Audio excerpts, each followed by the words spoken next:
Good morning, everyone.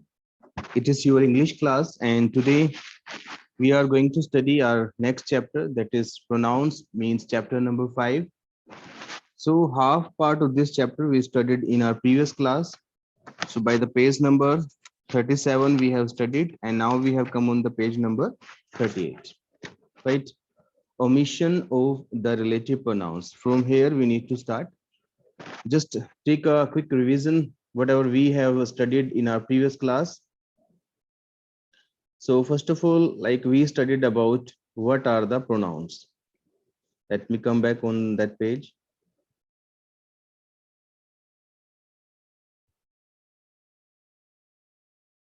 Okay, yes.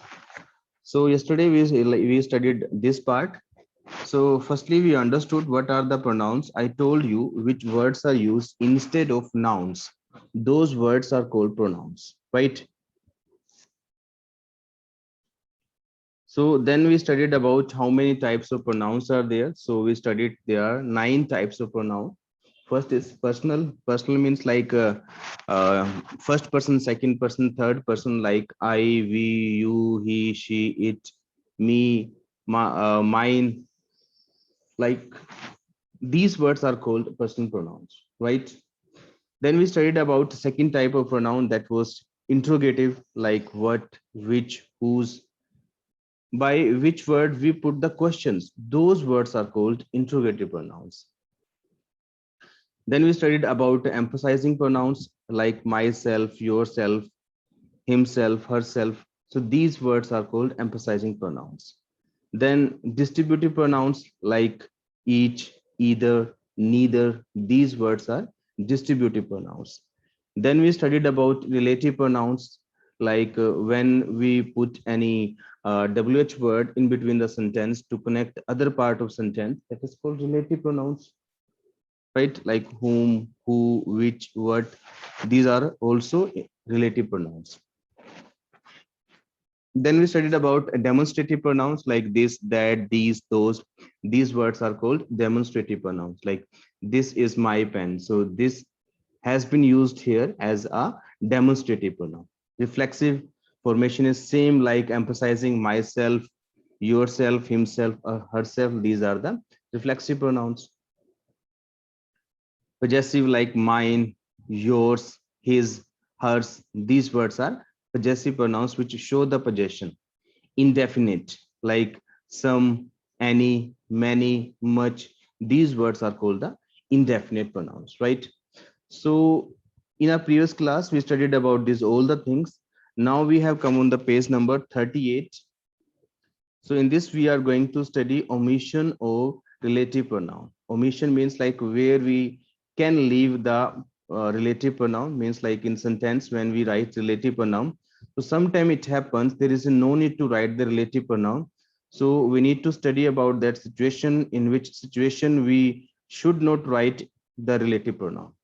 Okay, let's start. Omission of the relative pronouns. We can often leave out the relative pronoun when it is in objective case. This is the pen with which I wrote the letter. This is a pen I wrote the letter with. Right? So, dear student, in this we have to understand sometimes it happens when any relative pronoun is used as the object of the sentence. In that case, we can leave that relative pronoun.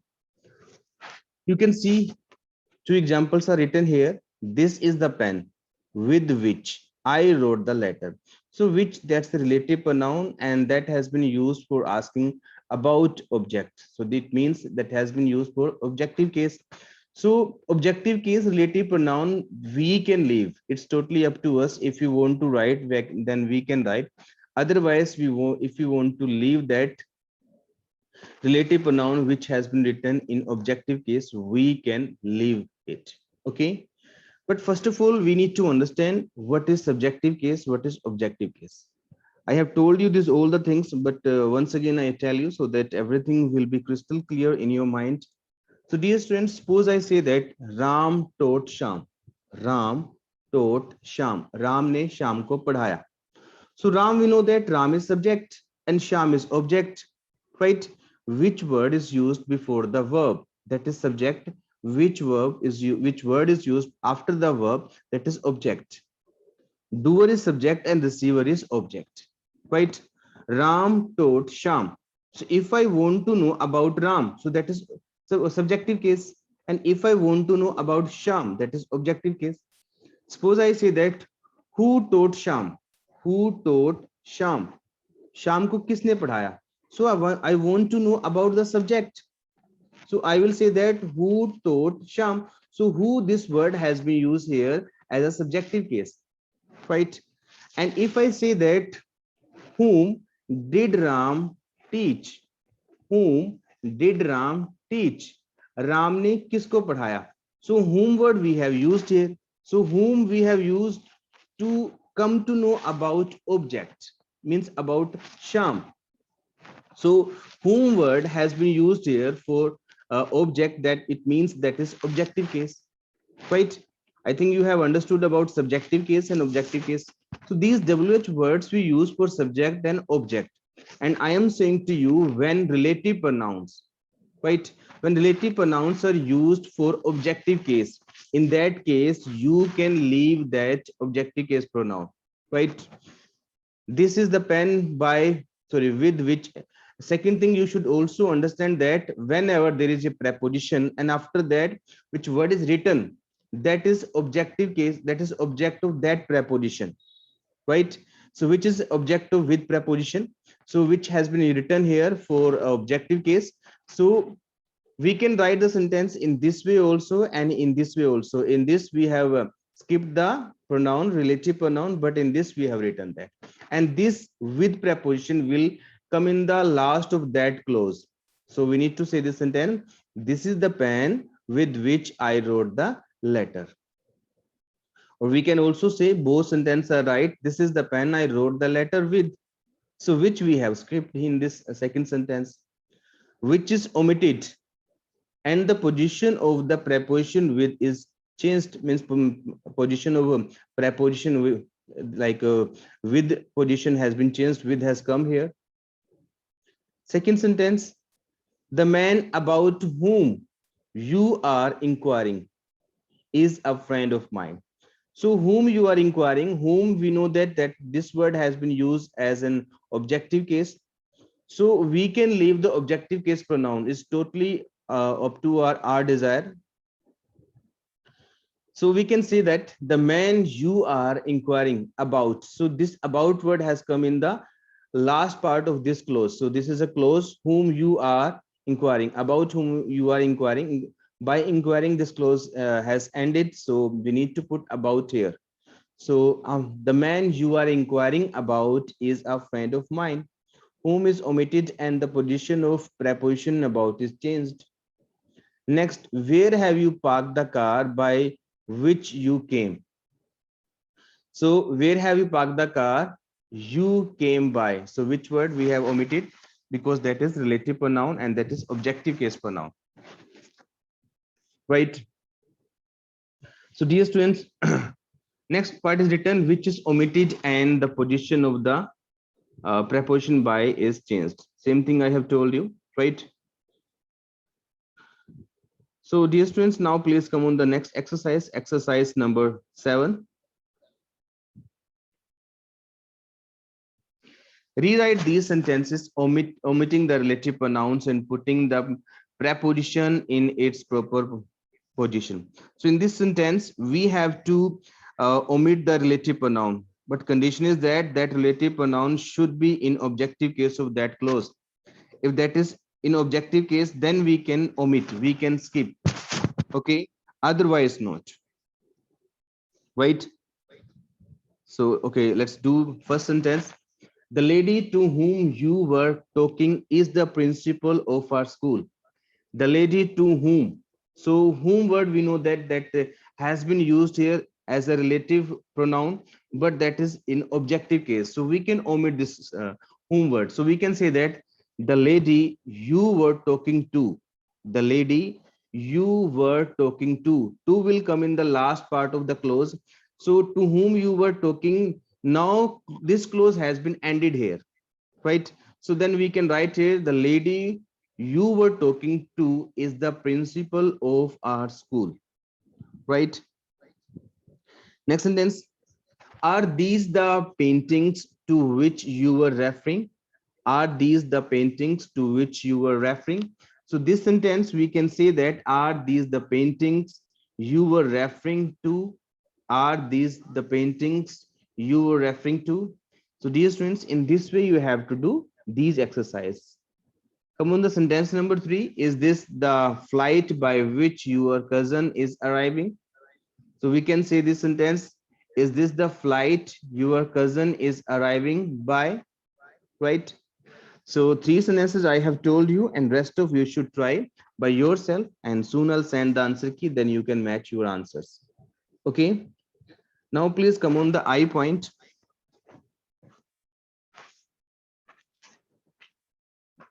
Position of relative pronouns. So dear students, position of relative pronoun is also very important. Let's understand some rules regarding this. The relative pronoun should be placed as near as possible to the noun or the pronoun it refers to. Otherwise, sometimes the sentence we write might look absurd. Look at this sentence. Vijay was called by the principal who had cheated in examination. So dear student, see that who we have used here as a relative pronoun, but what is the antecedent of who? Means for which word who has been used. We know that who has been used for Vijay. Vijay was called by principal who had cheated in the examination. विजय को principal के द्वारा बुलाया गया जिसने examination में cheating की थी. So who we have used for Vijay, not the principal. So by this sentence it appears that we want to say that विजय को प्रिंसिपल के द्वारा बुलाया गया जिस प्रिंसिपल ने एग्जामिनेशन में चीटिंग की थी. But we do not want to convey this meaning. We want to convey the meaning Vijay was called by the principal and Vijay had cheated in the examination. So this relative pronoun should be very close to its antecedent. Antecedent is Vijay. So we should not write this sentence in this way, right? So we should write this sentence in this way. Vijay, who had cheated in the examination, was called by the principal. Vijay जिसने examination में cheating की थी उसको principal के द्वारा बुलाया गया. So relative pronoun we should write as near as, well, like in very near the antecedent of that relative pronoun, right? Come on the next page. Take another example. The manager warned the lazy clerk who was very strict. So clerk was not very strict. The manager was very strict. We want to convey this meaning. So we need to write this sentence in this way. The manager who was very strict warned the lazy clerk, right? So we should write the relative pronoun near the antecedent of that relative pronoun.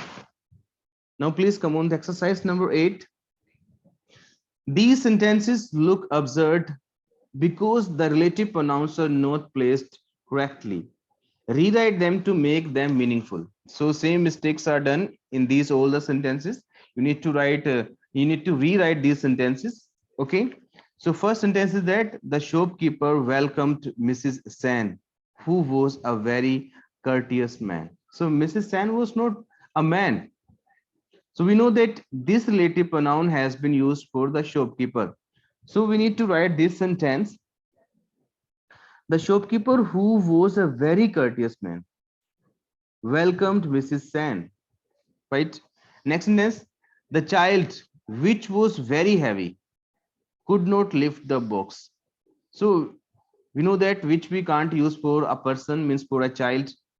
So, and we are not talking about a heavy child, a weighted child. We are talking about a heavy box. So we should not write this sentence in this way as it has been written. We should write this sentence in this way, like the child could not lift the box. The child could not lift the box, which was very heavy, right? So in this way, we have to write these sentences. Now please come on the sentence number 3. The train did not stop at the station, which was running at full speed. So which this word has not been used for station. we know that which word has been used for the train. So sentence formation is wrong, right? So we should write this sentence in this way: the train, which was running at full speed, did not stop at the station. The train, which was running at the full speed, did not stop at the station. So by this way, dear students, you need to correct this all the sentences.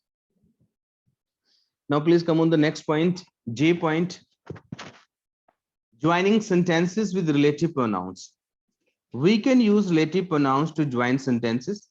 Look at these examples.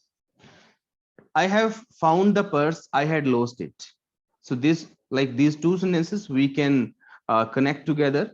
So we can say that I have found the purse which I had lost. So dear student, in this point, we have to understand by the relative pronouns, we can connect two sentences. Two sentences are there and we can put a relative pronoun according to the need of sentence, and we can make one sentence of these two sentences.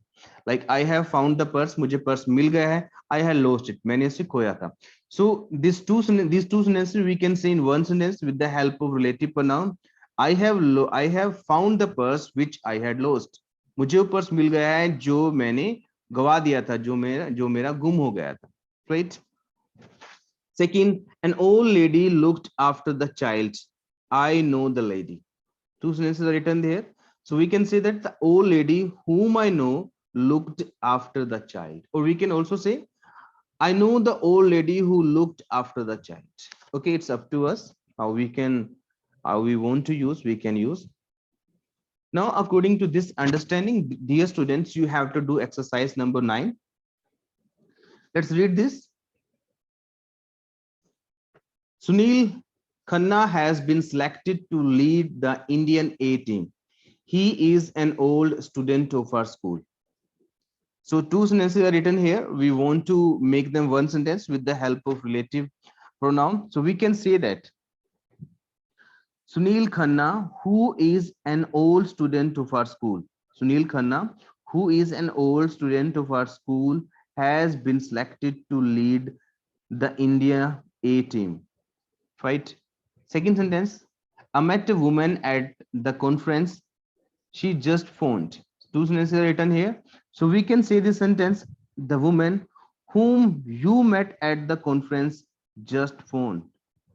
The woman whom you met at the conference just phoned. Next, we are keen to help the villagers. So we are keen to help the villagers. Their houses have been damaged in the earthquake. So these two sentences we can say in one sentence with the help of relative pronoun, like we are keen to help the villagers whose houses have been damaged in the earthquake.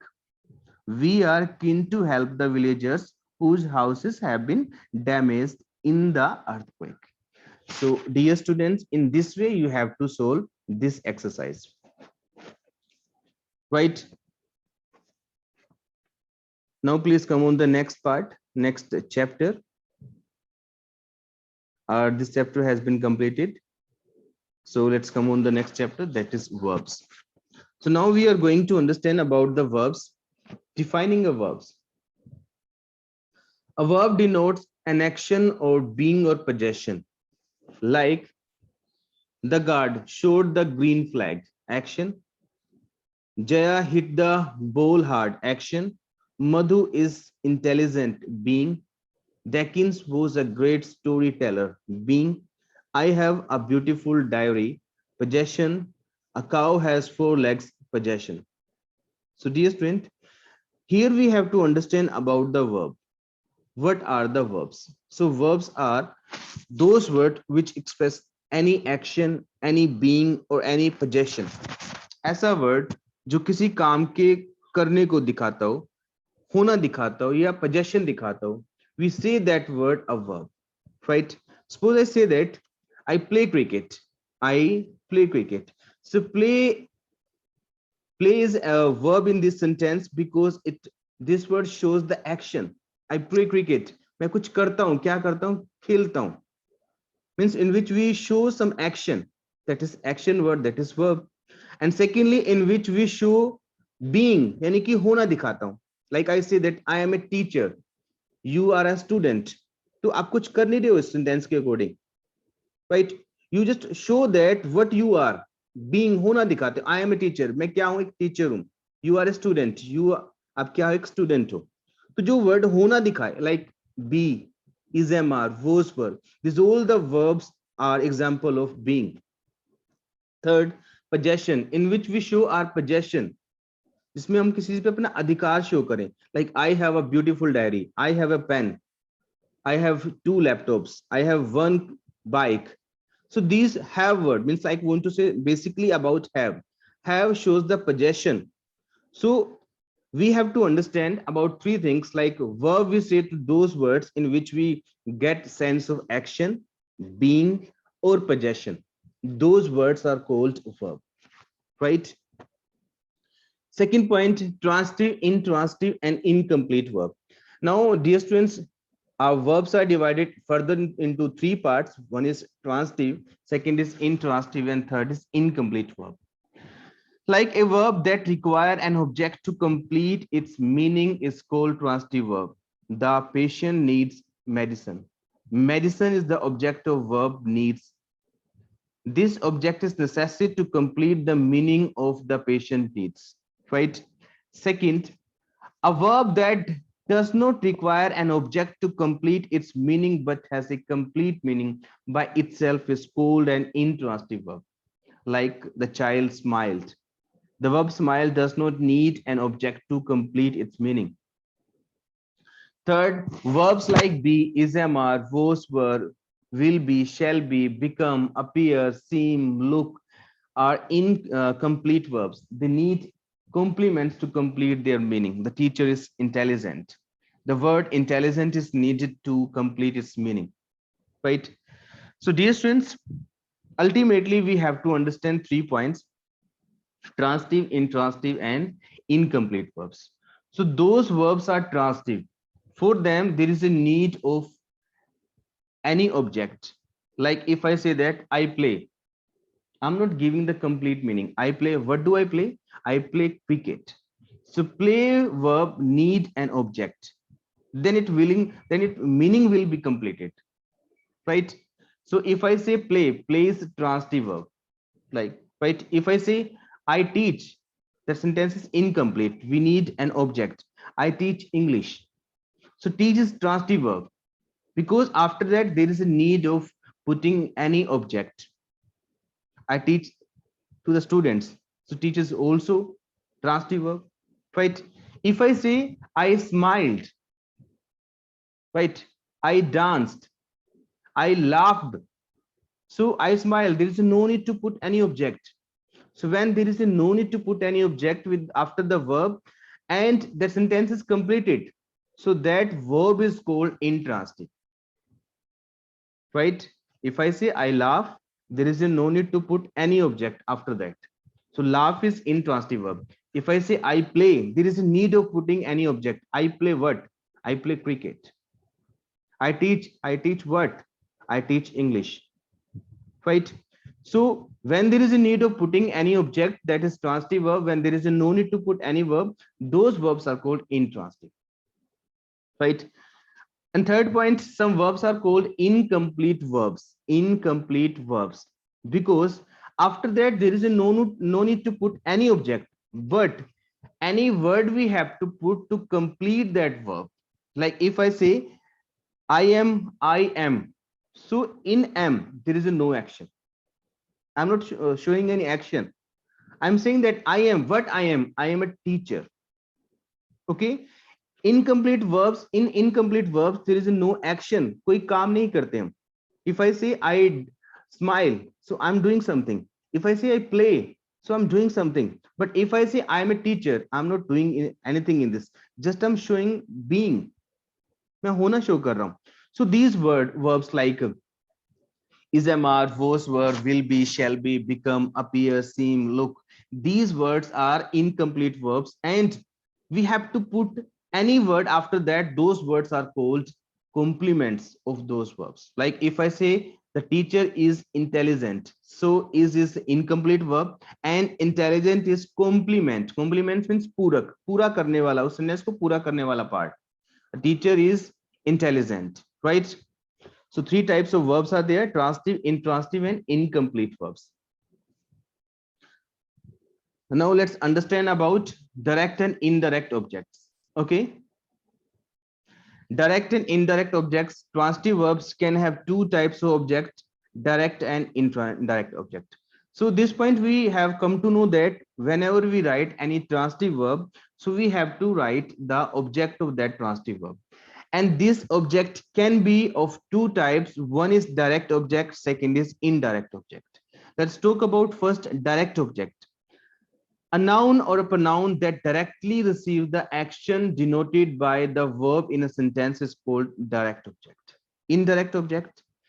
A noun or pronoun that receives the action object, direct object, or it's affected by, it's called indirect object. The indirect object is normally placed before the direct object. Direct object answer the question what, and for example, Mr. Hussein bought Akram and iPad. Bought what? Who received the iPad? That is Akram.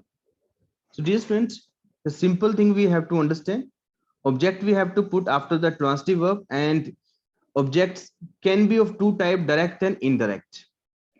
When we put the question with what, so those words are called direct object, and when we put the question whom, those words are called indirect object.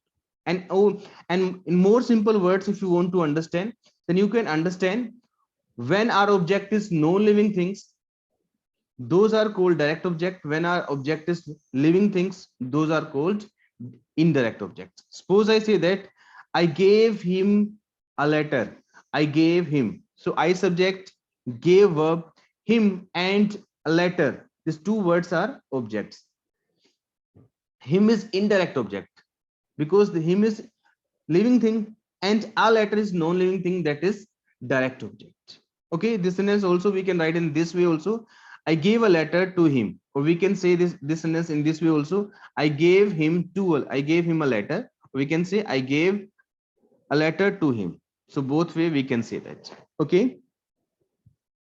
I think it's enough for today. So rest of things we will discuss tomorrow. And now, dear students, if you want to ask any